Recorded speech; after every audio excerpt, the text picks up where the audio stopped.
जय हिंद।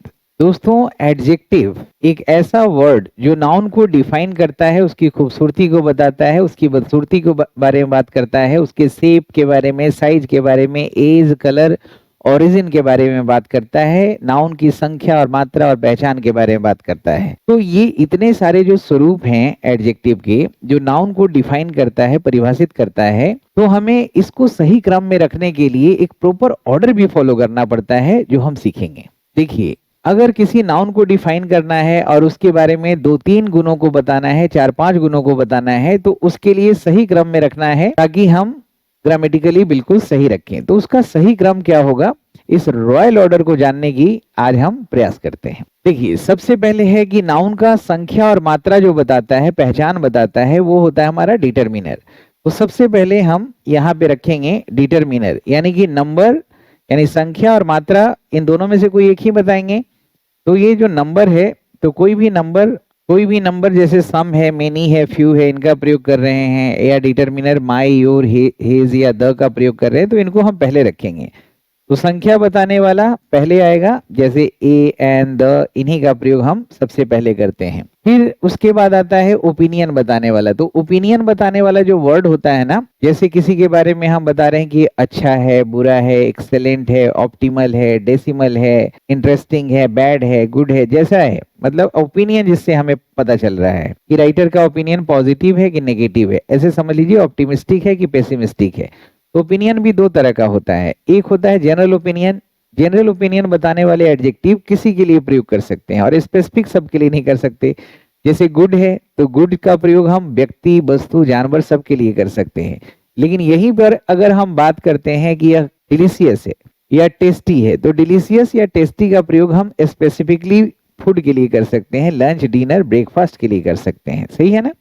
जैसे बैड है, तो ये व्यक्ति, वस्तु, जानवर किसी के लिए भी हो सकता है। लेकिन अगर हम यहाँ पे बात करें कंफर्टेबल, तो ये कोई फर्नीचर के लिए हम कर सकते हैं। तो यहाँ ये भी देखना है कि अगर दोनों तरह का ओपिनियन अगर आप दे रहे हैं कि कोई चीज अच्छा है और कंफर्टेबल है, तो या कोई चीज अगर हम कह रहे हैं कि अच्छा है और टेस्टी है, तो हम सबसे पहले जनरल ओपिनियन को रखेंगे, बाद में स्पेसिफिक ओपिनियन, इस पे एग्जांपल्स देंगे। ओपिनियन के बाद आता है, जैसे कोई एडजेक्टिव साइज बताता है कि कोई नाउन की साइज हम बता रहे हैं कि बिग है, गिगेंटिक है, स्मॉल है, टाइनी है, या हम बात कर रहे हैं एज का कि न्यू है, ओल्ड है, ओल्डर है, या हम बात कर रहे हैं शेप का कि कोई भी नाउन का जो शेप है कोई वस्तु का, वो ट्रायंगुलर है, रेक्टेंगुलर है, राउंड है, सब एडजेक्टिव है। या हम कलर की बात कर रहे हैं, रेड, ब्लू, ब्लैक, व्हाइट, ये सब हमारा एडजेक्टिव है जो इसी क्रम में आएगा। जैसे ओरिजिन की बात कर रहे हैं कि कोई चीज कहाँ से ओरिजिनेट हुआ है, इंडियन है, अमेरिकन है, चाइनीज है, ब्रिटिश है या फिर कैनेडियन है, तो इनको हम स्थान देते हैं। उसके बाद कोई भी नाउन जो एडजेक्टिव का काम करता है और नाउन क्वालिफाई कर जाता है, एडजेक्टिव के रूप में क्वालिफायर बन जाता है, तो उस कैटेगरी में, जैसे अगर हम कह रहे हैं लेदर मेड शूज है, या प्लास्टिक मेड चेयर है, या आयरन मेड पॉट है, तो ये आयरन, प्लास्टिक, ये सब जो हुआ, ये हमारा क्लासिफाइंग एडजेक्टिव है जो बाद में आएगा। लेकिन सबसे बाद में जो एडजेक्टिव आता है वो पार्टिसिपल है। जब हम पार्टिसिपल बोलते हैं, प्रेजेंट पार्टिसिपल, पास्ट पार्टिसिपल, जैसे वर्ब के आईएनजी फॉर्म से जो बनता है वो प्रेजेंट पार्टिसिपल होता है। जैसे अगर हम कह रहे हैं इंटरेस्टिंग बुक है, कंफ्यूजिंग पर्सन है, फ्रस्ट्रेटिंग पर्सन है, बोरिंग थिंग है, तो ये जो पार्टिसिपल है, मतलब एडजेक्टिव है, इनको नाउन के पहले यानी कि सबसे लास्ट क्रम में इसका स्थान देते हैं। जैसे कंफ्यूज्ड पर्सन, फ्रस्ट्रेटेड पर्सन, समझ रहे हैं। तो इस तरह से हमारा क्रम होता है। अब इसको याद कैसे करेंगे, तो नोजा एस्कॉम एक फॉर्मूला है जिसको याद करेंगे तो गलती आपको नहीं होगा। नोजा एस्कॉम, इसका मतलब क्या हुआ, इन का मतलब तो नंबर हो गया, नंबर या मात्रा दोनों में से एक ही आएगा, और ओपिनियन आएगा तो जनरल और स्पेसिफिक ओपिनियन दोनों रहे, तो जनरल पहले, स्पेसिफिक बाद में। इस पे एग्जांपल्स ले रहे हैं अभी। उसके बाद ये ओपिनियन हो गया, और ए हो गया हमारा साइज, और ए हो गया एज, और एस हो गया शेप, सी हो गया कलर, और ओ हो गया ओरिजिन, और एम हो गया मैटर, और पी हो गया पार्टिसिपल, और इसके बाद जो नाउन रखना है उस नाउन को आप रखिए। यही क्रम में हम चलेंगे। तो चलिए कुछ एग्जाम्पल से इसको हम क्लियर करते हैं।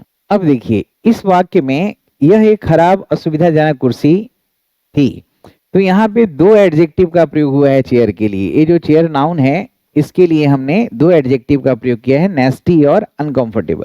तो नेस्टी का मतलब बुरा होता है, बैड होता है, जनरल ओपिनियन देता है, किसी के लिए भी प्रयोग कर सकते हैं। नेस्टी थिंग, नेस्टी पर्सन, नेस्टी आइडिया, किसी के लिए भी। लेकिन अनकंफर्टेबल जो हम है, कोई चीज के लिए हम प्रयोग करते हैं, कोई वस्तु के लिए प्रयोग करते हैं, सबके लिए हम प्रयोग नहीं कर सकते हैं। तो यहाँ पे जो अनकंफर्टेबल है स्पेसिफिक है और ये जनरल ओपिनियन दे रहा है। तो हम क्या करेंगे, क्रम सही क्या होगा, जनरल पहले और स्पेसिफिक बाद में। तो ये दोनों एडजेक्टिव इसके लिए बात कर रहा है और ये पूरा मिलके हो गया हमारा नाउन फ्रेज। नाउन फ्रेज है, एडजेक्टिव फ्रेज नहीं है, क्योंकि हेड वर्ड हमारा नाउन है। लेकिन जो एडजेक्टिव का हमने प्रयोग किया है उसके क्रम को हम देख रहे हैं कि जनरल ओपिनियन को पहले रखेंगे, स्पेसिफिक को बाद में। यहाँ देखिए, यह खराब और बेस्वाद भोजन था। तो भोजन के लिए हमने दो एडजेक्टिव यूज किया, खराब और बेस्वाद। तो खराब जनरल ओपिनियन दे रहा है, बेस्वाद भोजन के लिए यूज होता है। तो हमने बैड को पहले रखा और इनसिपिड बेस्वाद को बाद में रखा है। ये हमारा सही क्रम है। तो ये जनरल ओपिनियन और स्पेसिफिक ओपिनियन की बात हुई। अब यहाँ पे देखिए कि इस नाउन बस के लिए हमने तीन एडजेक्टिव यूज किया है, ब्लू, ओल्ड। तो ये ओल्ड जो है ये क्या बता रहा है, ये एज बता रहा है, ये कलर बता रहा है और ये ओरिजिन बता रहा है।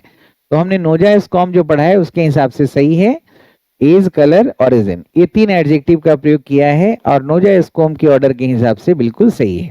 अब यहाँ पे देखिए, इस वाक्य में हमने इस घोड़े के लिए हमने तीन एडजेक्टिव का प्रयोग किया है। यहाँ पे एक हो गया हमारा सुंदर, एक हो गया बड़ा। तो ये सुंदर ओपिनियन बता रहा है, बड़ा साइज बता रहा है और काला कलर बता रहा है। और ये जो ए लिखा हुआ है ये हमारा संख्या बताने वाला डिटरमिनर हुआ। तो हमने क्रम को बिल्कुल सही रखा है। ए डिटरमिनर पहले आ गया, फिर ओपिनियन वाला, फिर आ गया साइज वाला और फिर आ गया कलर वाला। और ये सब तीनों एडजेक्टिव किसकी विशेषता बता रहा है, नाउन का। एडजेक्टिव का जब हम प्रयोग करते हैं तभी हम चीजों को सोचने के लिए रीडर और लिसनर को विस्तार देते हैं, उनको मजा आता है। यहाँ पे देखिए, यहाँ पे जो हमने प्रयोग किया है दोस्तों कि एक डॉग है, तो इसके लिए हमने टेरिफाइंग पार्टिसिपल को सबसे लास्ट में यूज किया है, उसके पहले कलर और ये साइज और ये हमारा डिटरमिनर। तो ये क्रम जो है नोजा स्कॉम के आधार पे बिल्कुल सही है। यहाँ उदाहरण देखिए, यहाँ ग्लोब्स के लिए हमने तीन एडजेक्टिव का यूज किया, कॉटन, वाइट, ब्यूटीफुल और ये सम जो है डिटरमिनर है। संख्या को पहले रखा, ओपिनियन को, फिर कलर को और ये फिर मैटर को और बाद में नाउन। तो ये क्रम नोजा स्कॉम के आधार पे बिल्कुल सही है। अब यहाँ पे जरा देखिएगा कि यहाँ पे जो हमने स्वेटर जो नाउन है इसके लिए दो एडजेक्टिव का यूज किया है। इसमें ये डिटरमिनर हो गया ए और ये उलेन जो हो गया ये हमारा मैटर हो गया। और यहाँ पे विंटर जो है ना ये पर्पस बता रहा है। तो पी से दो चीज आप याद रख सकते हैं, पी से पर्पस और पी से पार्टिसिपल। पर्पस बताने वाला और पार्टिसिपल जो एडजेक्टिव है उसको हम रखते हैं लास्ट नाउन के जस्ट पहले।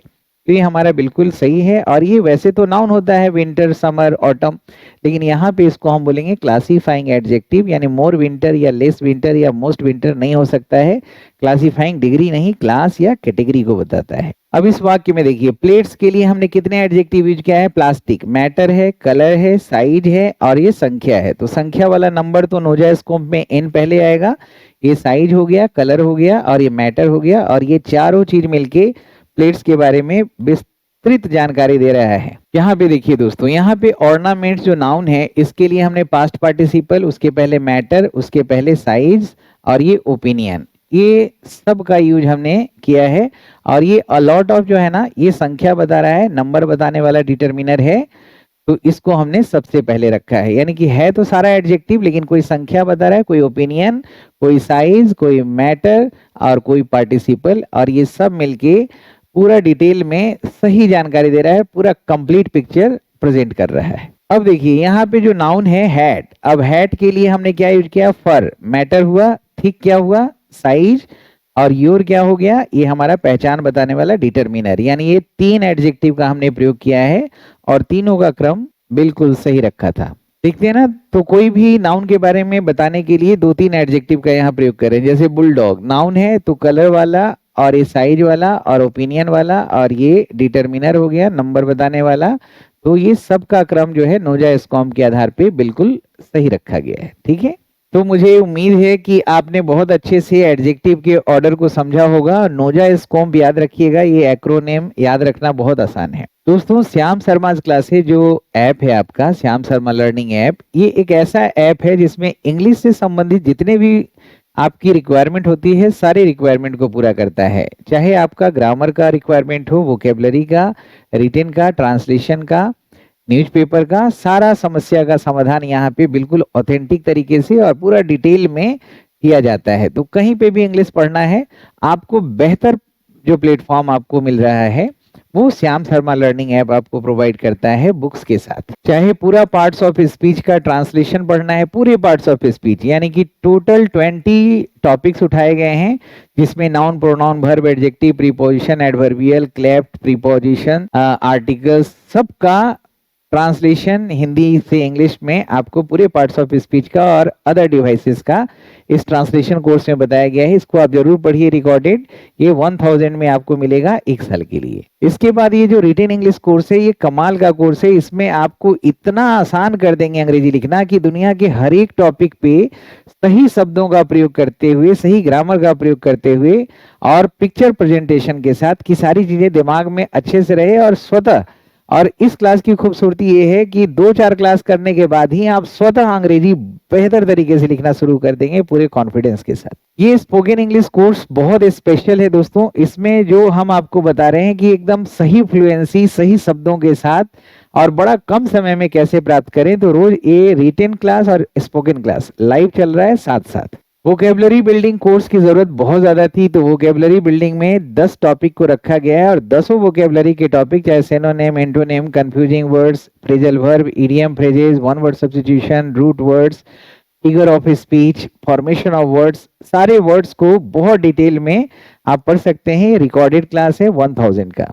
और इसकी तो बात ही क्या कहें, ये क्लास का पढ़ाया हुआ पूरा ग्रामर है, जिसमें टोटल 27 टॉपिक को बहुत ही डिटेल में एक एक वर्ड को तोड़ते हुए बच्चों के सामने बताया हुआ है। ये रिकॉर्डेड वीडियोस पढ़िए, हजारों हजार बच्चे पढ़ रहे हैं, इनसे आपको बेइंतहा फायदा मिलेगा।